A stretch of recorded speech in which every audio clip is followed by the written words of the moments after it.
So I tried to take the out, but I was also caring about her, that her mom just died. I was like, let's just stay in touch. We'll stay friends. And I did. I texted her like 2 or 3 times a week just to be like, how's it going? How you doing? Yes. So then like every 2 weeks, she'd get drunk and be like, why won't you be my boyfriend? Or not drunk, just crazy. Like, why did you break up with me? And I'm like, oh, explaining. You thought it was a good idea. I did too. I'm just not in a good space for this. Truly, I was not. Like, I'm not lying. This is not working and it shouldn't be going on. So I would just keep that going. And then one day she's just like, I'm going to send Amy all the pictures and all of our texts. I'm going to tell her everything that happened. So my mind is here. Either Amy's going to come to the table and want to work on our marriage. At that point, like once we go do some counseling and I feel like it's a safe space to talk about this stuff and you're not going to just eviscerate me for having sexual desires and finally reaching out to somebody on the internet for this, we're going to talk about it and we can fix this for the sake of what we had in our kids. So that's one side. Or the other side is, I don't want to lose my kids. Like, I don't want to be paying you alimony because you think you deserve it, because you don't want to work, because you think this is cheating on you or whatever, and you're not cheating on me with the guy that fixed our wall, or the guy that fixed the air conditioning, or the guy that repairs our cars. That's not happening. Allegedly. Even that I didn't care about. I don't want to lose my kids. I love my kids more than anything in the world. I love my kids so much that I won't keep them from Amy because I know they love Amy just as much, and I want it to be 50-50 for them. I don't want them to grow up weird or have all these weird issues or miss their mom. Like, I want it to be as normal as possible. I love them that much, even though at this point I feel like them staying with Amy is dangerous. Yeah. So this is what I'm thinking. Like, okay, my gut reaction to that was like, do it. I'll upload your pictures to some porn site on the internet. That was my first thing. I texted to her, and then I'm like, what the fuck, dude? This is not you. Call her. Yeah. I'm like, hey, I know I just said this. I would never do that, but please stop threatening me. You're threatening to hurt me and hurt my family. Please stop. Don't ever do this. Okay? I'm not going to do it. I'm deleting all your pictures. Like, in good faith. I hope you do the same to me. She did not. She mailed it or emailed it, somehow got in touch with Amy.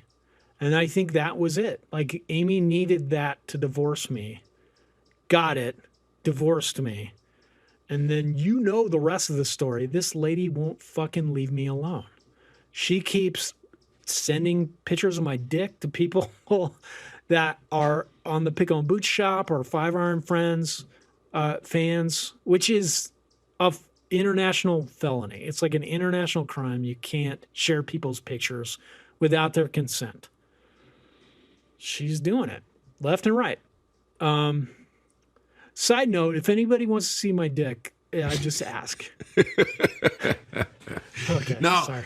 Here's the thing, Reese. I'm going to go deep on you here. All right. With everything that you've been through, have you they always talk about like you have to forgive yourself, like to get rid of these feelings and everything like that. Have you your marriage is just it's freshly over is the term that I want to come out of my mouth, but that doesn't sound right, but you're just recently divorced. There we go. You're recently divorced. Your head is still spinning. You have multiple things going on in your life. We all know from the Pickle and Boot Shop, the struggles, the ups and downs that you've had, the good mental days, the bad mental days. Have you ever gotten to the point, have you gotten to that point yet where you've forgiven yourself? That you've said, Amy has been a shitty, shitty wife, allegedly. Amy has been a shitty, shitty wife, and she did some crap things to me. I have done some crap things, and I have done some, some pretty shitty things. Have you done that? Have you come to that place where you're like, you know what?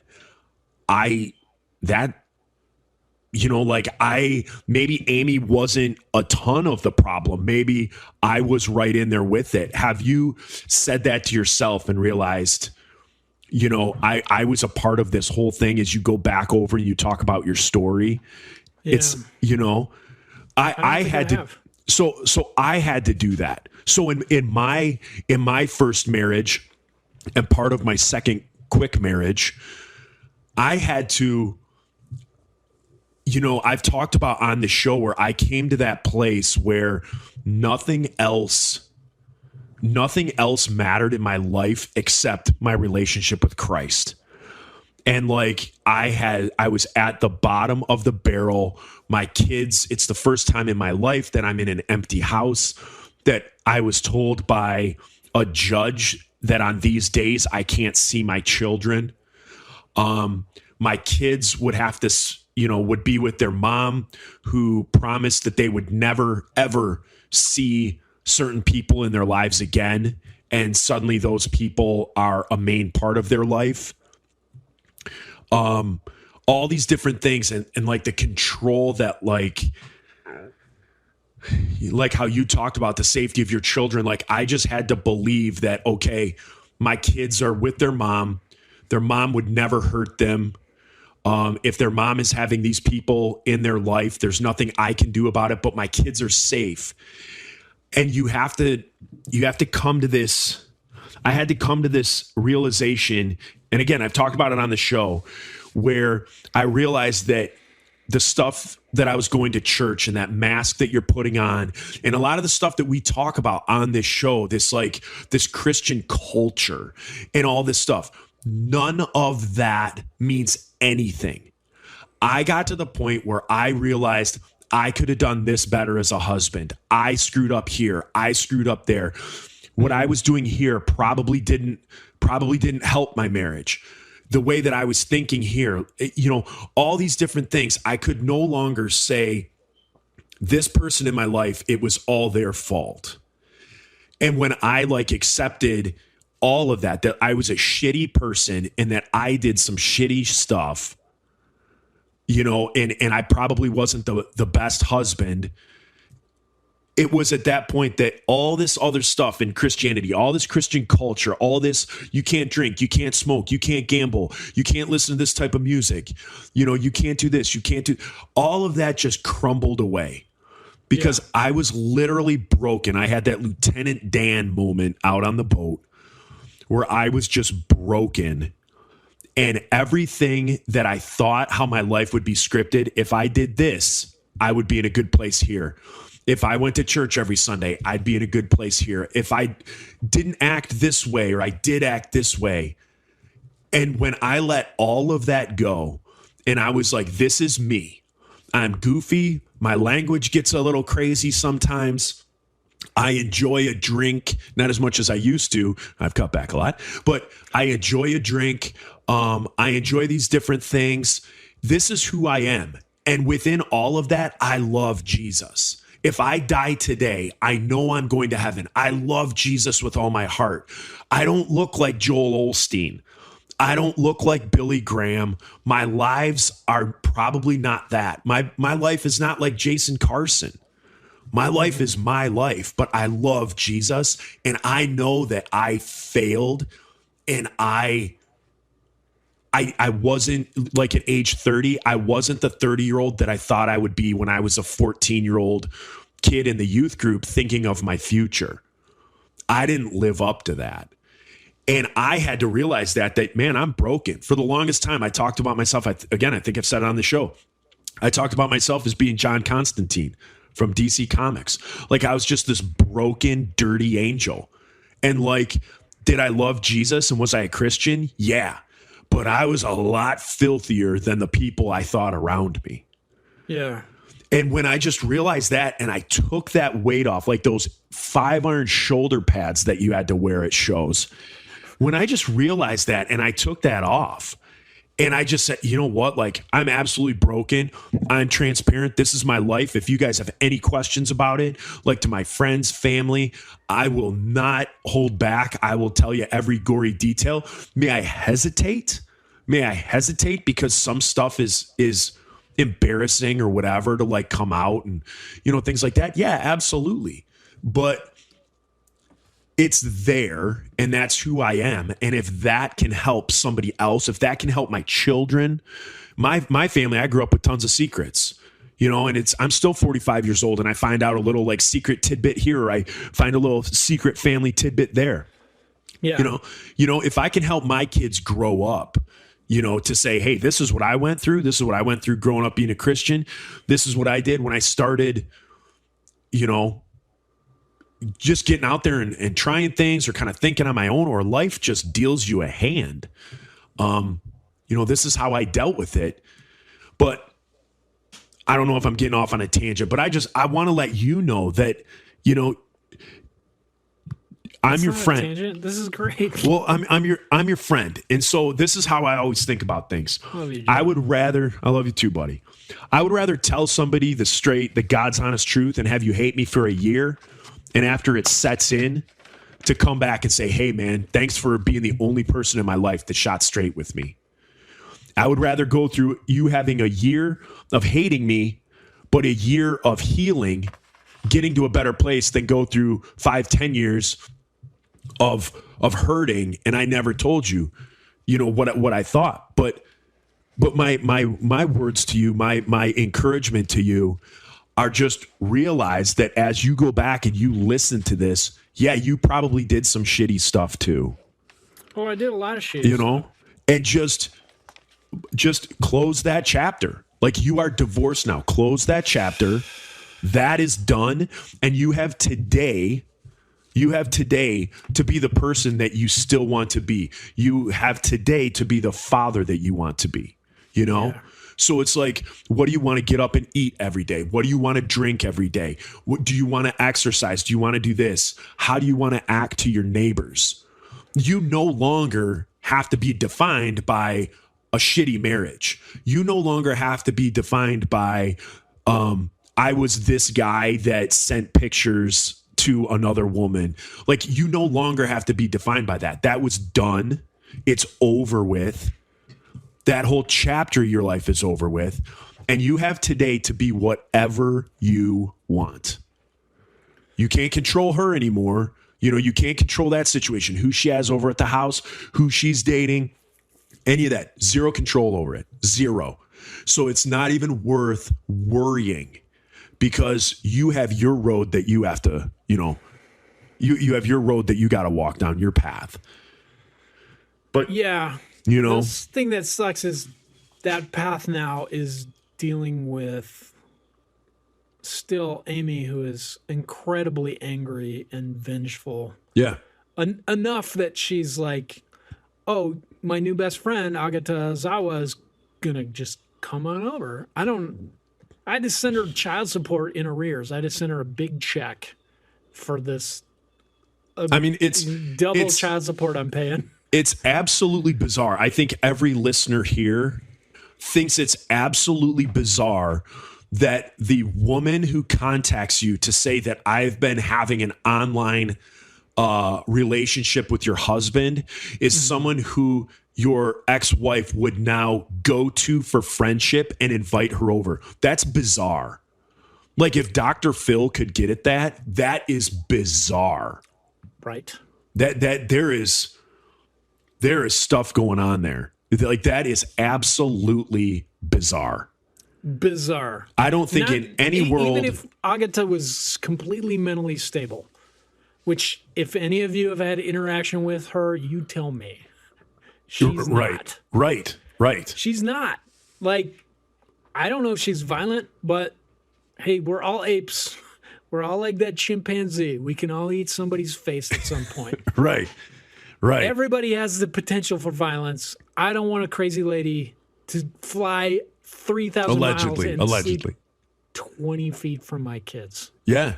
No, it's a brutal feeling. And I don't know the feeling dealing with someone with that pedigree. I know the feeling of my kids are not with me. They're with their mom, but there's also other people in that house or person in that house who I don't want them to be with. And that took a lot of I'm going to be honest with you. I'm not going to make this seem like a bigger deal than it is. There was no way that I could deal with it. When I was going to say it took a lot of soul searching or whatever, that's not the case. The case, what happened to me was it was time. It was, at the beginning, the kids would be with my wife and whoever she had over at the house, and I hated it, and I wanted to go over and kick those people out of the house and tell them that they couldn't be around my kids. And then the next week I would get my kids and I would enjoy every minute that I had with them. And then they would go back to their moms and I would worry. Who are they with? Who are they interacting with? Are they meeting this person? Are they meeting that person? Well, then after a while, after time, and they come back to me and they're smiling and they're enjoying life and they just enjoy the fact that they can be here with dad and all this stuff. It just started, I think it became normal that like they're not going over to their moms. They're not being subjected to all this stuff and whatnot. So that's how it helped with me. In your case, it could be, I'm not going to say it's going to be, it could be tougher because you're dealing with someone who may be mentally unstable. I think that, for me in my mind, I think it was someone who hurt you, who your wife is with.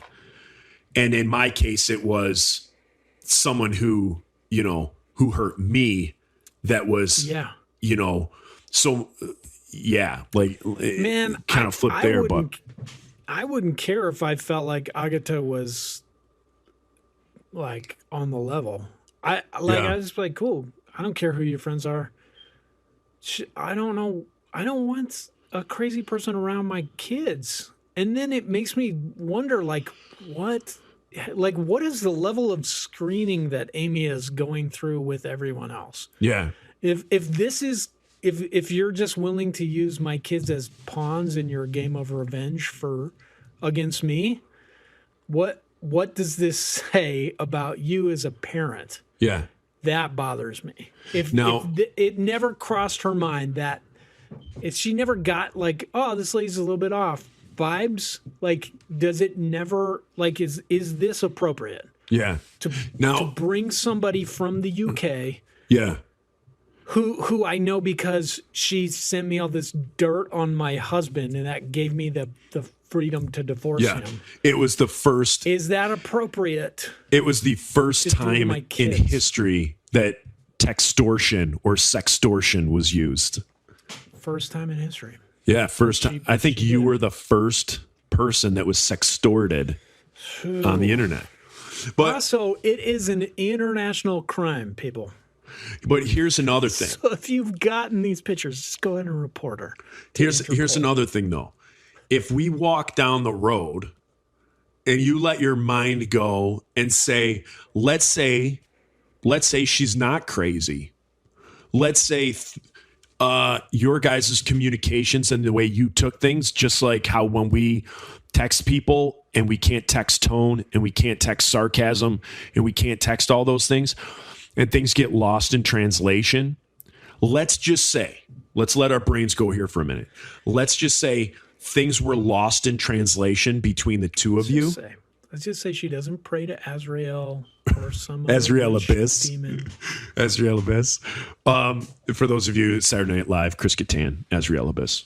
So let's say, she may pray to some demon god, some pagan people against goodness and normalcy. But let's say, other than that, and this dealing that you've had with her, let's just say she's decent. She's never killed anybody. there's something there that your wife has said, that, like, I don't know what I'm saying. I guess I'm just trying to say, I don't think Amy would allow some deranged, possibly dangerous goof to be around kids. It's one thing if she did. It's one thing like if she wants to walk down that road and be like, "Hey, I'm going to dance with this rabid dog." And she wants to put herself in danger. Yeah, okay, that's fine. But here's the scenario. Okay. Like, does this dog have rabies? If you find him in the park and you're just like, "Oh, kids, let's go." Or let's see if this dog's friendly. Let's go do that. But if you know the dog is rabid and you fly the dog 3,000 miles and invite them to stay in your house next to your kids, that's the issue I'm having. Right. And I think that's what I'm having I'm trying to get through poorly. I'm trying to caveman my way through this. Through your lens, she's a rabid dog. Through Amy's lens, she's not. Through Amy's lens, I'm just going to say that this might be hurtful to hear, but let's say she's just a friend to Amy. So to you, she's a nutcase. To Amy, she's several other people. Oh yeah. Everyone I know who's ever interacted with her. Believe me, yeah. I've interacted with her. I've seen the emails to me. I've read the emails too. So, but if all she's ever shown to Amy is friendship or whatever, like that's, yeah. I think I may just have talked myself out of it by trying to be a voice of reason and maybe looking at it from a different angle. I think I'm back to your side. I'm like, I think I'm back to your side. If Amy wants to date the stonemason, yeah, she wants to hang out with him. Kids are going to hang out with him. Whoever she's going to date, I have no control over that. Yeah. I can teach my kids about like, don't let anybody touch your no squares. Yeah. Don't let, if somebody tells you they're going to kill you or hurt your parents, if you tell. Yeah. I tell my kids that all the time. I mean, you tell me, just tell me, because they won't kill you and they won't hurt me. I tell them this. This is me, because I'm worried about men being around my kids. I don't have any control over that. I have given up that control. But this lady's crazy. And Amy not just was like, "Hey, here's my friend who's a little off. Come on over." Just flies her over. I don't know if she paid for it or helped pay for it. Let's give her the benefit of the doubt. Agatha paid her own plane ticket, flew over randomly to Virginia. And then Amy was like, "Oh, you're in town? I'll just come get you." Yeah, listeners, I'm going to be honest. Much credit. Yeah, listeners, I'm going to be honest. I can't play devil's advocate anymore on this. I think this is absolutely bizarre. Dude, I think it is absolutely bizarre. I can't try and take the other vantage point and help see this situation from a different angle. I think it's absolutely bizarre. Absolutely bizarre. Mm-hmm. That's my week. That's my past 3 days. It's been a week. That's my past 3 days. It's been a week. Yikes. Yeah. We've gone about 2 hours, Joe. Have we? How was your week? My week was crazy. Or my week was good. I was at a conference for work in beautiful Traverse City, Michigan. Yeah. I believe it's the cherry capital of the world, of the United States. I think it's at least the cherry capital of Michigan. There's a film festival there? I believe so, yeah. And so your friend Michael Moore. Yeah, Michael Moore puts it on. So I was up in Traverse City, had a good time, good conference, and then came back. And then my stepmom had her 75th birthday bash. She rented a hall, did it up real good. So me and the kids and Heidi went up to the birthday bash. That's amazing. Yep, had a good time there. And then, and then this week I've been at roofer training. So yesterday was we were at the nail gun range and working on our nail gun skills. Cool. And then today, I normally work from 7 in the morning to 3 in the afternoon, but today I have to work 3 in the afternoon to 11 p.m.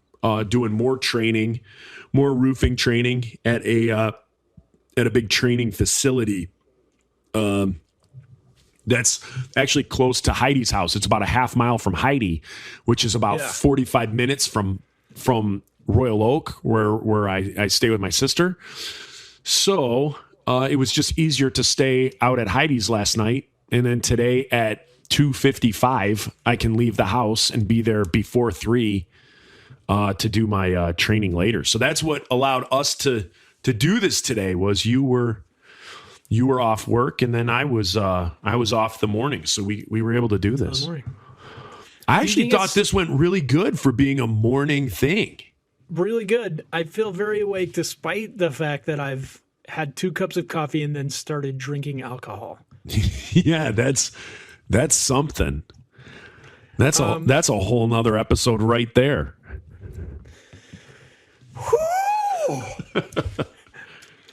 All right, guys. Patreons, freebies, we love you. Thanks for listening to my entire sordid story and some of Joe's. We're going to have other episodes where we talk about... It is on the docket to talk about just kind of like...